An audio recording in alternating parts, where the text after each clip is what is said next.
Welcome to another session. Today we are going to be talking about embracing minimalism in every area of your life. And this is going to be a Q&A. I am going to allow some time for you guys to ask questions. Hi Becca, how are you? Thank you for joining. New space, Emilio. Yeah, I still don't have internet in my new apartment. Tomorrow the technicians are coming to put it on. Excuse me. So this used to be my room at one time, and now this is my parents' house, one of the rooms that they have, and this is, as you can see, is where Eva sleeps. That's why you can see so many stuffies, and there are quite a few things around, but that's okay. But no, this is not where I live. This is my parents' house because they have good internet here. Yeah, good morning, Kathleen, Breeze, C. Thank you guys for joining. Today, as I say, this is a Q&A about minimalism in general, applying minimalism to every area of your life. For those of you who don't know, I have a course about embracing minimalism in your life. It's a 14-day course where I teach you and I share different recipes to embrace minimalism, because minimalism is not a recipe that is the same for everybody. You need to discover what minimalism means to you and how you want to implement it in your life. And no one can tell you if you are a minimalist or not. You define that. You get to define that. Yeah, Kathleen says, good setting for minimalism topic. Yeah, it's kind of funny. I had the small screen and I said, no, I'm going to have the big one because this is my reality today. This is what I'm doing this session about. And I want to hold space for judgment, because this is something that happens with a lot of people. We see an environment that we don't understand, that we don't feel well in, that we don't like, and we have a tendency to judge. We have a tendency to, well, there's a lot of stuff here, but we sometimes don't understand why there are so many things here. And in this particular room, I can tell you why you can see so many things around. It is because there is not a lot of intention in this space. And why? Because since I left, this used to be my room. Since I left, this space has been a lot of different things. At one point, it was my father's room. He has a computer here that he used to use, but he doesn't anymore. And then another point, it was a music room that there is a stereo here to listen to music to, but no one uses it anymore. And another point, I built this big shelf here because I was studying and I needed the space, but no one needs that anymore. So basically, the only thing that this room is used for is storage. When I stay here, I sleep here, and my daughter Eva, when she stays, she sleeps here. But other than that, it doesn't really have a very defined purpose. That's why you see a lot of things laying around, and that's okay.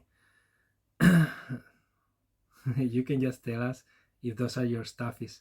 No, actually, the stuffy that I used to have, it's with me, because Eva, my daughter, she wants me to sleep with a stuffy. She doesn't want me to sleep alone. So I have it with me. Those stuffies, they don't really mean anything to me. I don't think they were from my infancy. But I like stuffies. They don't mind. I don't mind them looking at me there. So that's funny. Yeah, so guys, do you have any questions about minimalism? How can I support you today? And remember, the better the questions, the better the answers you will receive. Okay? So the more specific the questions you ask, the more specific support, ideas you will get from me and from everybody in this live. And while you guys share any questions, I want you guys to share in the chat, what does minimalism mean to you? What is the definition of minimalism? When someone says, what is minimalism? What would you tell them? And I think it's important to start with the definition. Like, what does it mean to you, minimalism? And I think also it's important to really share, if you want to share, how do you feel when you hear the word minimalism? Do you feel excited? Do you feel constrained? How do you feel?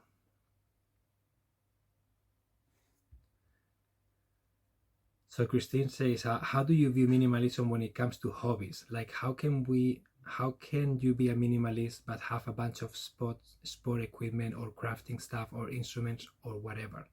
So Christine, that's why it's so important to define minimalism, because minimalism doesn't mean not having things. Minimalism means to be intentional about the things that you have. Okay, so it's about questioning everything that you own and really questioning, am I using this? Do I need this? Does this belong in my life? So in my personal case right now in Barcelona, people will say, you are not a minimalist. No, I'm not, because I have a kite surfing gear, I have a wing foil gear, I have a bicycle, I have a slackline, I have a unicycle, so I have juggling balls, so I have a lot of things because I enjoy and I use them. So to me, that's purposeful, that's meaningful, that's intentional, because I use those things, and I don't care if I have to stack them up. Right now we live in a 2-bedroom apartment, we moved, and we don't have a lot of space, but I am not willing to give them up. So I found a way to store them somehow functional for this year that we're gonna be here for, because they are important to me, and those are activities that I want to prioritize. So I think it's important for you to gain clarity about what is important, what do I want to use, and what do I want to give space to. And then once you decide what you are keeping, how can I organize these things in the best possible way so that they can be functional, they don't take a lot of space, I can access them easily. And I can tell you that organization strategies can help you optimize how you store things in your home. Organization can help you optimize how you use the vertical space in cabinets, in cupboards, in closets, in garages, in attics, in basements, etc. So those are the answers that I will give you around that topic. Okay, Kim says, 2 very good starting points. Everyone is different. Intention of the space. It could have changed. This is good to reflect. Kim, absolutely. And this is why in the course that I have about minimalism and all the courses that I have that you can take, I always start with intention, with awareness. First, I always ask you, like, why are you taking this course? What brought you here? Maybe frustrations, maybe excitement, maybe some ideas, some goals that you have and you thought that this course can help you. Maybe you don't even know why you are here, but you are here, and you are here for a reason. Let me tell you that. It's not a coincidence. So yeah, intention is really important. And when you look at a space, you can look at a space and really think about, what is the intention of this space for me right now at this stage of my life? And that's gonna keep changing and evolving as your life evolves. We're going to be transitioning from stage to stage, and every stage of life is gonna bring different things. We're gonna have different needs. We're gonna have different kind of energy.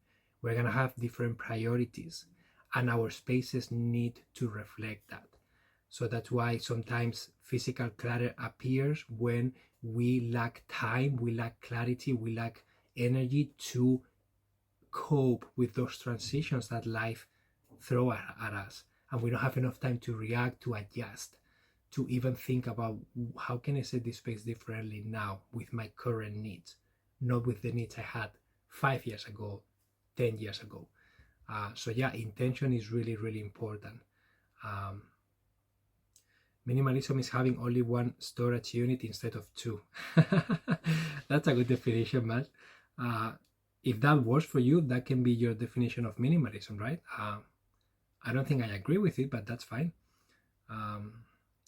Kathleen says, for me, I accumulate too much stuff because I'm lazy, but too much stuff makes me stressed. When I finally declutter a space, it makes me feel calm.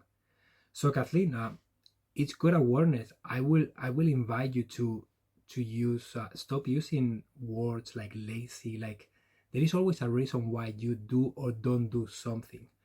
Believe it or not, there is always a reason. You may know it consciously or you may not know it, and they may be unconscious to you. But every time you do or you don't do something, you are making a choice. You are always making choices. Okay? So I wouldn't say that you are lazy. I would say that you are choosing to prioritize other things. Or maybe you accumulate too much stuff for a reason that maybe you don't know, or maybe you do know. And maybe you just have to be a little bit gentle with yourself and own the choice that you make. And if you choose not to declutter for a while, then own that choice. You don't have to. But if you are noticing that you don't feel well and you want to declutter, then own that need and then take action, right? So many times people want to take action and maybe they can't. Maybe they don't have energy. Maybe they don't have the time, or they don't know how to create the time. Maybe it's very emotional. It's a very emotional process and they just need support, and they don't have that support right now. So there are many reasons why sometimes we unconsciously may choose not to do something. Okay? And I will say that the word lazy, most likely if we dig deeper, I don't think that's true. But that's an assumption, okay? That's an assumption. Purple says, did you say a slide bike? No, Purple, I said a slack line. Slack line is a line that you put between two trees and you can walk on it. That's called a slack line. And I had a unicycle. It's one bicycle with one wheel that I'm learning how to use. Becca says, minimalism, living without unnecessary possessions that do not have meaning, function, or space in our life. It's individual for every person. Becca, absolutely, it is individual for every person. And it is a really good definition, like things that are unnecessary, things that don't have meaning, things that don't have a function in your space right now. Buenos días, Ana from California. Yeah. Yeah, so there is an example that I share in one of my courses, and it's the example of a really good bicycle, okay? Someone spent $3,000 in a really good bicycle, okay? And at one point, that bicycle was a priority. They used it every weekend, and they didn't mind having that bicycle. They live in a very small apartment, so they didn't have a garage or space to hold the bicycle, but they had to get creative and have the bicycle hanging, but it was visual, and it was on the way every day. At one stage of life, that person made that a priority, and the bicycle was a non-negotiable item. It was intentional. They wanted to bike, and it was important. So I would say, you can be a minimalist in a very small apartment, having a bicycle hanging from the wall. If that's what you really want, why not? But over time, this person noticed that, wow, it's been 3 years, 4 years, and I haven't used a bicycle because my life changed, because I I'm busy at work, or I have a girlfriend, or maybe I had a baby, or whatever, and then they don't use the bicycle anymore. So if someone comes to the apartment and you ask them, is that bicycle clutter? Many people will say, no, that's not clutter. That's a beautiful $3,000 bicycle.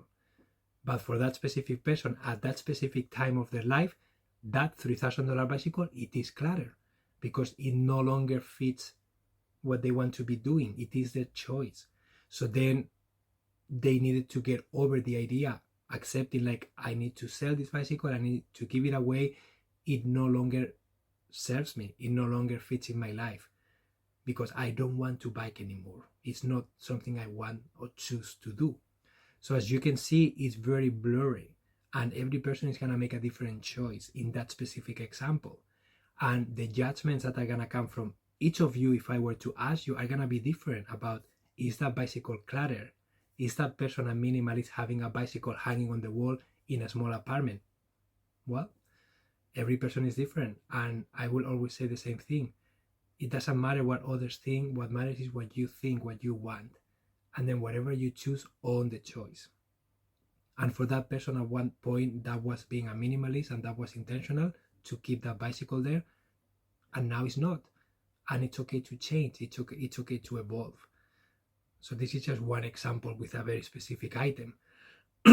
Another item that I see a lot about minimalism and physical things is having a gym at home. Many times I see people investing a lot of money into a machine that it's normally in the basement, and then what happens is that many times they don't use it, and then they have a lot of feelings, mixed feelings. They feel guilty, they feel that they have failed. They feel that they should be exercising there. But then when I start asking them the idea of like, so why don't you go there to exercise? What's happening? And they start describing me, well, I don't like it's really dark. I don't like that it feels like I don't disconnect because I'm not getting out of the house, and now I work from home all the time. So kind of feel the need to get out and go somewhere else. And it's like, well, those are really valid points. And maybe your life has changed, and maybe the intention that you had about that equipment, it changed. Sometimes we need to allow ourselves the time to test an idea. So that this is what I encourage you all to do. Anytime you want to make a change that involves a lot of money, an investment of some sort, a renovation, I invite you to test the idea first. Test it, because many times we face things that we don't know until we experience it. This can happen with equipment, gym equipment in the basement, in the garage. This can happen with, oh, I would love a desk in that corner of the room. So put a cardboard box, sit on a chair in there, try to work there, try to do what you are trying to do in there. See how you feel, see if you like it. Because many times you will sit there and for some reason that you don't understand, I just don't feel well here. I don't know what it is, but I don't feel well. I don't want to have a desk here. I don't want to sit here. And imagine if you invested money and time to renovate, to make the room, to put the desk there, to paint, whatever, and then you sit there and you feel that way. That would be really crappy, wouldn't it? So test your ideas first with temporary things that don't involve a lot of investment in time, in energy, in space. And then once you validate the idea, once you have tested and experienced it and you are happy with it, then you can go ahead and make it permanent. But so many times you have to allow yourself a testing period of time. This can happen with hobbies. This can happen with the way you use the space currently. This can happen with where you watch TV, where you read, where you work. Just test ideas. Many times, I remember I have a very good example about something temporary. We were helping a couple. They were living in an apartment. They were sharing the apartment and they only had a bedroom. And I remember that she had a hobby. And her hobby was to sew. She loved to sew. She was knitting, and she had all these different projects on the go. And she was overwhelmed because she didn't know what to do with all the projects, but she wanted to pursue them. And then I asked her, like, can you show me how you do it? What are you doing? How much do you need? What are the tools that you use? So she put everything on the bed, and then I look at it, and then it just came to me. It's like, wow, these are squares. Like if we create something that has this size squares, this deep, maybe this big, okay, we can place every project in one of those squares, and the best place to put this is under the bed because it's empty. There is nothing under the bed, so we can create some sort of organizing solution that could be this big, okay? And we can have, I think she had like between 8 and 12 projects on the go. So we can create something with like 16 holes. Let's do 16 to be safe.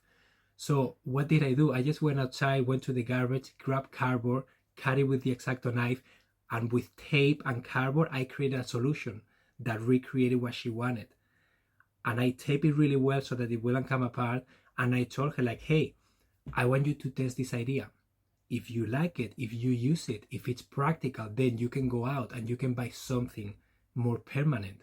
Something with the colors, the textures that you want, but I want the functionality first. I want you to try this. Let me know how it goes. I remember we finished the session, we left, and then we were in touch by email, and she was, yeah, everything is fine. So years later, I met her on the street, and guess what she told me? Emilio, do you remember that thing that you made me with cardboard and tape? It's still under the table, under the bed. I love it. I don't want to buy anything else. So that's another idea of testing things, and you don't have to spend money to test things.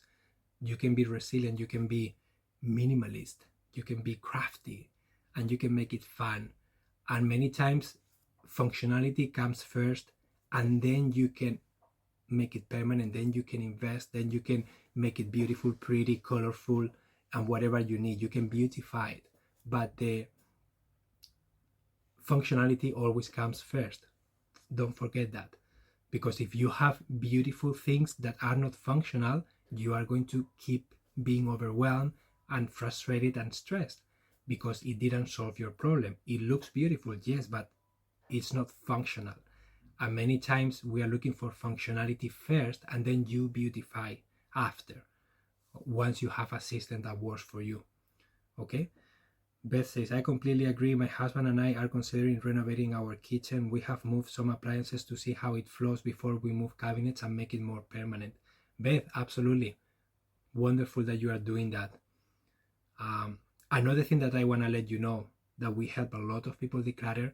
They were contemplating the idea of doing an addition to the house, an addition. So that's a big renovation to add more space, to create more space, because they believed that they needed more space, because they were feeling cramped, they were feeling cluttered, they were feeling like there is not enough space and we need to breathe.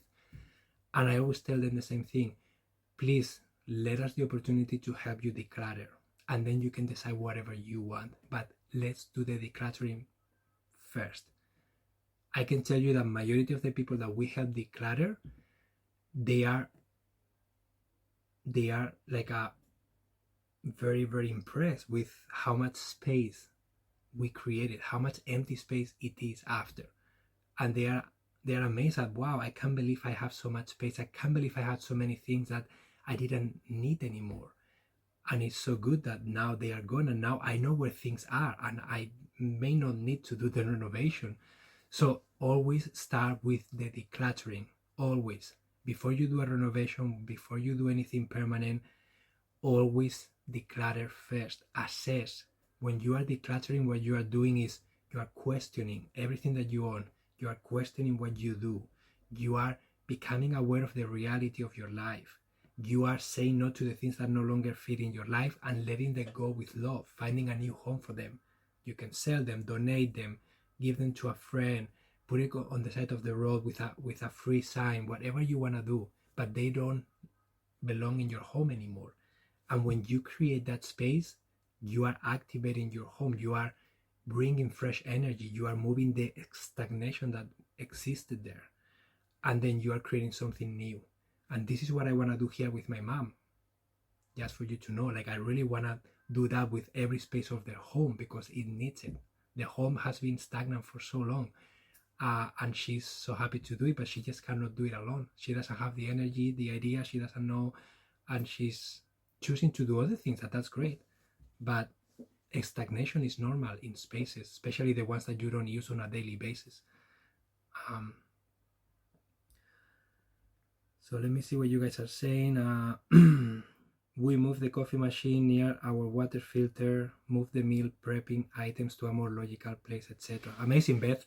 So it's good that you are exploring new ways of layout and exploring the flow of that space and see how it goes, right? See how it feels.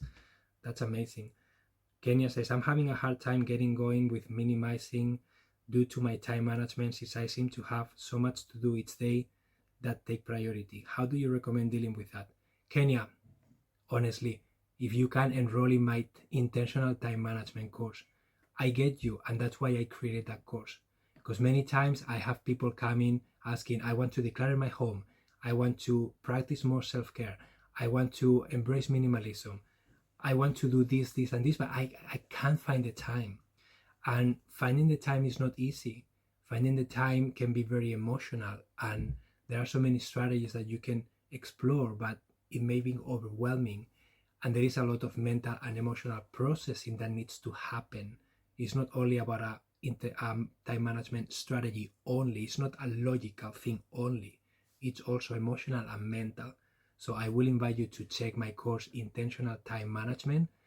Please, if you do enroll, use the course Classroom. I would love to support you there. And I guide you through the process on how can you first become aware of your situation, how can you set priorities that are aligned with you, and how can you practically fit everything that you want to do in a week, and then when things don't fit in that week, how can you cope and manage that? How can you prioritize? How can you allow yourself maybe to pause some of the things and concentrate on others? And that's gonna help you then get to where you wanna go. And this is your journey and you get to decide that. But the process looks very similar to majority of the people.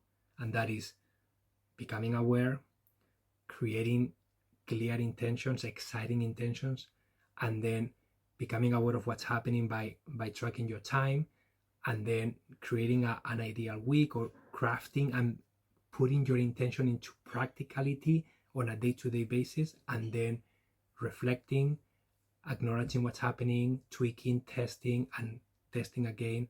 And once you find something that works, maintaining that. So it's a very powerful process, and that's what I would recommend that you do if you can. And please enroll. When you enroll, use the course Classroom. I would really love, Kenya, to support you. You can share any specifics, any specific challenge that you may face, and you can celebrate the progress that you are facing. You can listen to all the replies that I have shared with other students in there, and hopefully that will motivate you, and you will get ideas from other people's situations too. That's what normally happens. Jennifer says, I love your idea of stagnation. Yeah, Jennifer, that's what really happens. It's a stagnant energy. And when you start decluttering, that's why it's such an emotional process, because you start moving energy. And energy is just it's just everything that we do, every choice that we make, it's energy. And that's impregnated in every belonging that we have around us.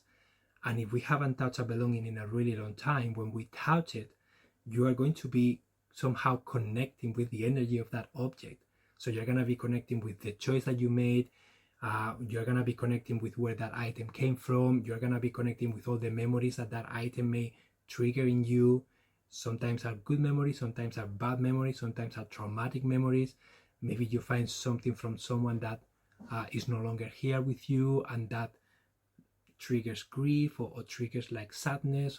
And imagine if you keep doing that with every object that you have around you. That's why sometimes this process can be very overwhelming to do it alone. And that's why support is here. I am support. There are other people that can support you. There are groups. So there are many different ways of support, and you get to decide how you want to receive that support. It is your choice.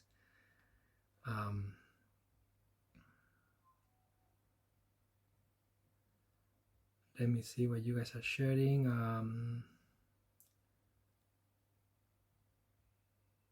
I have lived here for over 30 years, and I almost need yeah, so Jennifer, it's normal, and it's never too late to minimalism is it's another cool idea. It's another cool entry point to this intentional living journey that I am always talking about. Entry point means that sometimes people feel curiosity about minimalism. Sometimes they feel curiosity about decluttering. Sometimes they feel curiosity about self-care, about executive functioning skills, about Swedish death cleaning, about ikigai, Japanese term, about. So that's why I always try to talk about different things, but at the end everything brings you to alignment. Everything brings you to intention, to becoming aware of your situation, and to start making more intentional choices that feel aligned to you. And minimalism is the same thing. Minimalism is the same idea. You are looking at your life. You can look at your life holistically, or you can look at every specific area. In the course that I created, I divide the course in different areas, because I do home, I do relationships, I do office and work, I do paper, I do so you can apply minimalism to any area that you can think of, because minimalism is basically applying the concept of how am I doing in this area, how am I feeling here, becoming aware of what's present for you, accepting that, and then bringing intention. What would I like to see? What would I like to change? What would I like to stop doing? What would I like to start doing? Etc. And then once you have come clear with yourself, and you have done whatever you needed to get clear, then you start taking action. And that's when you start normally decluttering, assessing, questioning, and then you organize, and then you beautify, and then you maintain. And then anytime life changes and you go through a life transition, then you do the same process again. And then it's always about flowing through life, but always assessing, always being proactive, always becoming aware. Wow, this is coming. Wow, I just had a baby. whoa, my life is a mess right now, diapers everywhere, clothes everywhere, what's going on? Well, relax. You just had a baby, okay? It's okay that things are messy, no problem. You are focusing on other things. Then after you have, okay, now I have more energy, okay, let's set up, let's declutter, but always being gentle with yourself, always understanding what's happening and prioritizing with intention. And then owning that choice, okay, owning the choice. Intention is exactly what I want and need. So Kenya, there are many strategies that I share in all of my courses about how can you find your intention? How can you create space to find what's true to you right now? And sometimes you just have to discover that because you may not know it, and that's okay. Becca says, Jennifer, same here. I wish I could go back to the empty house it was before I moved in. Yeah, that's amazing. One of the clients that I helped declutter, I remember she was really young. Her name is Kim, and she did write a blog post for us, and you can find it on our website. It's called the Kim Story. And basically, she was raised always with clutter everywhere, to the point that she wasn't even using the garbage. She was just putting garbage everywhere because that's what she learned. And it took her going on a trip and removing herself from her day-to-day routine. And she went on this European trip. Oh my goodness. So far, guys, for everything that I have shared, like, do you have any further questions about minimalism, anything that came up for you? I did share a few examples. Please repeat about Kim. I have a son like her in despair with his situation. Yeah, so about Kim's situation, when we helped her, I think she was like 20 years old, honestly, very, very young. She lived by herself in an apartment. And basically what was happening is that she was repeating old patterns. She was repeating what she learned from her infancy. But she had enough. She said, I had enough. And what helped her change was to go for a trip. She went on a European trip. During that trip, she got to do some couch surfing. She stayed with friends. She stayed in Airbnbs. And then what happened is that she was able to immerse herself in someone else's way of life. She got to see different apartments, different ways of living, different ways of organizing. And she realized all the possibilities that she had in front of her. And I remember that she was describing when she came back home, she put the key inside the door, and then when she entered her apartment, that's when she decided inside of her, I don't know how I am going to do this, but I cannot live like this anymore. So that's the time when she made a conscious and intentional choice of, I don't want this anymore. I don't choose this in my life anymore. So I'm going to research, I'm going to do something different. And I don't know how to do it, but I need to change. And that's when she went online. That's when she found us. She found some stories from other clients. And she was very hesitant to let us into her apartment. Absolutely, of course, because she was opening a messy apartment to completely people that she didn't know. But she said, I have seen what you have done for other people. I have seen some of the videos that you shared. And I feel that you can help me. And I want help. I want to get this done. I don't want to live like this anymore. So that was what she needed. And so basically what happened here now, looking at this after like almost 10 years ago, and what I know now about executive functioning skills, about mental and emotional processing and all that stuff, what happened is that she removed herself from the familiarity, from the cyclical patterns that she has been repeating for so long. And she went into the unknown in the form of a trip. And in that trip, in that vacation, in that opportunity that she created for herself to see other people's ways of living, that she discovered that she doesn't have to do what she has done until now, that she could do something different. But she needed that trip to open her eyes to really experience it. And then go back home and then recognize, like, I don't want this anymore. It doesn't feel aligned with who I want to be. And that's what she needed. That's what she did. That's why when I did my trip that I was traveling for like 4 years, that's why that trip for me was so life changing too, because I got to see so many different cultures, and I got to stay in so many different places, and I got to see how people live and how they prioritize and how they use the spaces and how the values that they were following in life. And it's just very, very enriching. It's a very enriching experience. Kay says, wondering if you have any advice about minimalism for camping. So Kay, yeah, absolutely. I do have. When I started my trip, I remember I was carrying a 60-liter backpack in the back and a 35-liter backpack in the front. And it wasn't until I started traveling and I got to experience the day-to-day of camping, traveling, however you want to call it, that I started to recognize and question everything I had. And I was then able to recognize, do I need this? Do I need this? Do I need this? No, I don't, because I haven't used it. It's not necessary. And then after a few months, I was able to downsize my backpack to a 35-liter in the back, and that's it. So from 50 plus 35 liters to a 135-liter backpack. So that is a dramatic change. So in your case about camping, what I would recommend is anytime you go camping, have an ongoing list. Things that you forgot that you wish you had, things that you packed that you didn't need. And then as you keep camping, you are going to keep polishing that list. And I promise you that you will end up with a beautiful, efficient, minimalist list that helps you and serves you the best. I did that with camping. I did this approach with canoeing, because when I moved to Canada, I had the opportunity to go to a few canoeing trips. And the first time I went to a canoe trip, I had no idea what to pack. I have never done it before.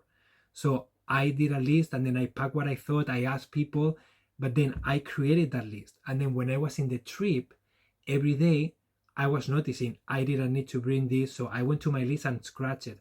Or I wish I had something to listen to a podcast because I have so much downtime.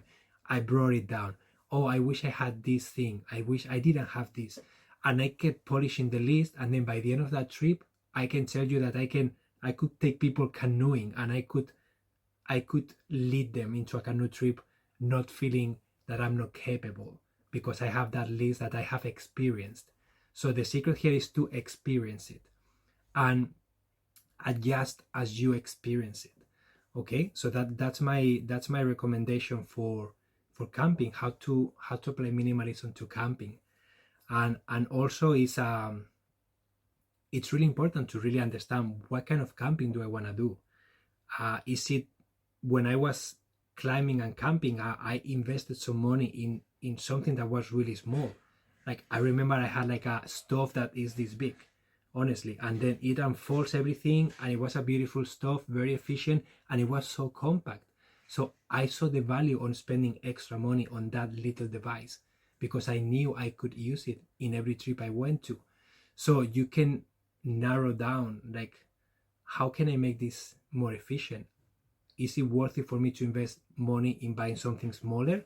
Can I make do with what I have? And do I really need it? So there are many different ways of doing this. I hope that was helpful. Let me know. Thank you guys so much. I see some donations coming in. I really appreciate your support. And if you are enjoying this session, as always, you can support me with a donation. You can also support me by joining any of my courses and engaging in the course classroom. And I would love also to support you in your journey. Okay. Kathleen says, breaking a cycle is a great idea for changing many things that we want to do differently. Kathleen, absolutely. How do you change the cycle? That's the thing. How do you change the cycle? And this is a question for you guys. How can you change a cycle that is no longer working for you? What comes to mind? What can you do?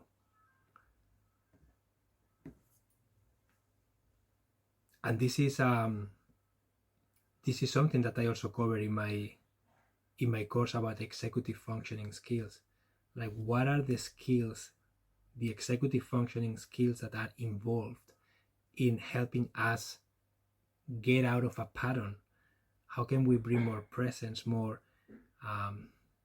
awareness, more mindfulness to the present moment so that we can notice that we are following a pattern? Kathleen says, first, being aware of what needs changing. Absolutely, Kathleen. The first is, if you don't know what you want to change, then how are you going to change it? So the first step is always to become aware, to notice it. Okay? And how can you notice something that you want to change? Well, I will say that a great entry point is frustration. Anytime you're feeling frustrated about something, that to me indicates that that's an entry point for you to discover, how can I eliminate this frustration that I am experiencing? Okay? So yeah, noticing it, becoming aware, okay? And then once you become aware, then you can make a different choice. In the present moment, you can then decide, what can I do differently? And it's okay if you don't have a clear answer yet. It's okay if you don't know how to do it differently, because that's normal. If you are stopping doing something that you have done always the same way, and now you have to do something different, it's normal that you don't know what that is yet. So you have to discover. And it's going to be a messy process. It's going to be clunky, and it's okay. You are changing, okay? And you are discovering something different, trying a different way of doing things. And eventually, with repetition, you will master something different that feels more aligned with you. Kay says, yes, thank you. That is helpful. I have been creating a list for what to bring, but love keeping a working list and making changes as I go. And mentally letting go of being prepared for something unlikely to need. So I have something I can put on the light for bring next time. And save carrying too much weight. Yeah. Okay. Happy to share an experience about camping. Okay. My own experience. I remember I was probably, I would say maybe 16, 17 years old. And I was planning on joining the hiking club here in my city. And then this question arises. It's like, what am I packing in the backpack? I have no idea. I don't know. I don't want to forget something. And I was going on a 2 or 3 day camping trip. And I was afraid of being in the middle of nothing and then missing something essential, right? So I thought, like, what can I do to make this process more enjoyable, and second, like more efficient? And I want to make sure that I have what I need. So what I did, I pretended to go on a trip. So one Saturday morning, I was here at home and I pretended I'm going on a camping trip, but I wasn't going anywhere. But I got the backpack, I packed everything I thought I needed, and then I put the backpack on, and then I just walk around the corner to a mountain that is really close, and then I pretended, okay, I'm gonna camp here. So I unpack everything, I set the tent, I put my sleeping bag, and then I noticed I forgot this, I don't need this, I forgot that. So I kind of went through the activities that I was planning on doing. I even had lunch there. I'm gonna heat up my lunch. So I basically experienced everything, but beside the house. And then I was keeping track. I need this, I didn't need this, this is really heavy. Next time I pack the backpack, the weight needs to be down or up. So I learned from the experience. And then after, I was feeling very confident to go on that trip. And I knew I will not forget something essential because I had a list, because I had experienced it.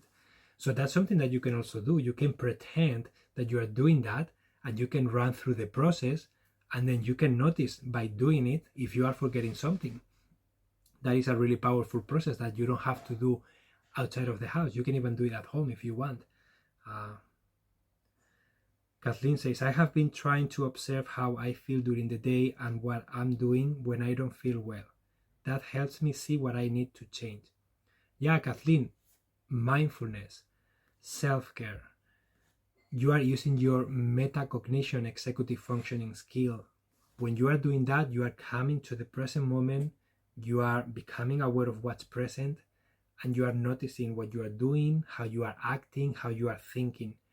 And the more you can do that, the more present you can be, the more you can notice. And the more you can notice, the more you can then start using your cognitive flexibility or adaptable thinking to then start brainstorming ideas like, how can I make this different? How can I encounter this situation in a different way next time this happens? And then all of a sudden you will start receiving ideas like, oh yeah, I could try this, I could try that, I could try and doing this differently this way. And then you are going to do that next time. You're going to take that action. And then you are going to reflect, how did that go? I will change this, I will tweak that. That was great. And then over time, the more you do this, the more you are going to create what you really want. In this case, you will let go of an old pattern, an old habit, an old way of doing something, and an old belief that you were feeling emotionally charged about, and then you are moving forward in a different way. So this is a great example on how to use that metacognition and that cognitive flexibility and your emotional self-regulation to cope emotions that may arise so that you don't get paralyzed or overwhelmed. And then by still feeling what you are feeling, you can still keep moving forward and noticing, wow, I'm feeling overwhelmed. Wow, I'm feeling anxiety now. Wow, I'm feeling stressed. I'm feeling sadness. I'm feeling whatever you are feeling. But you can still be present with it. You don't just go into that emotion and get lost in it. So yeah, good job. That's amazing. That's amazing work. The more you can do that, the better. The more change you can do. Okay, says, my tent is currently up inside my house with the bags inside. Laughing out loud. I'm doing a weekend trip soon. That's local and using it as a way to prepare for start camping more regularly. Yeah, absolutely. Okay, so there you go, like allowing yourself to explore that, right? And that trip, instead of being a camping trip, you can even call it like, this is my getting in touch with camping trip. But that's the intention, right? You are not going camping. You are going camping, but your intention is to run through the process of camping, setting up, sleeping, eating there, packing up, and then see how that experience feels like, see what you need to change, and then learn from it. And then next time you go camping to maybe further or a more extreme experience, then you are prepared and you are confident. So that's amazing that you are doing that.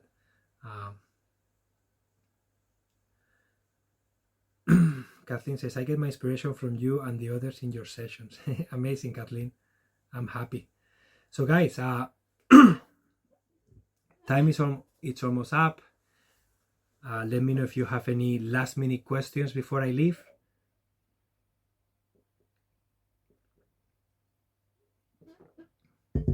Yeah, as always, it's been a pleasure to be here with you guys. Becca says, the emotions wheel helps with identifying emotions. Found with a general search of the words emotions, wheels, or feelings well. Yeah, so Becca, that's great. It's good to have a chart. You can have a chart of emotions. There are many resources online that you can find that can help you name what you are feeling. So yeah, that's really helpful. Yeah, so thank you so much, guys, for being here again. Thank you for your presence, as always. I hope to see you on Thursday, where we're going to be talking about resolving the past. We're going to be talking about the impact that the past can have in you if you don't resolve it, if you don't process it, if you don't heal it. We're going to be talking about that because that's a very important piece for everybody who is trying to make a change, because most likely there is something in the past that we are still being influenced by, and the sooner we can notice it and clear it and heal it, the faster we can keep moving forward. So I hope to see you then, and in the meantime, please enroll in my courses if you want, engage in the course classroom, listen to my audio tracks, join my circle, Your Thriving Lifestyle, and keep living intentionally. Okay? Adios.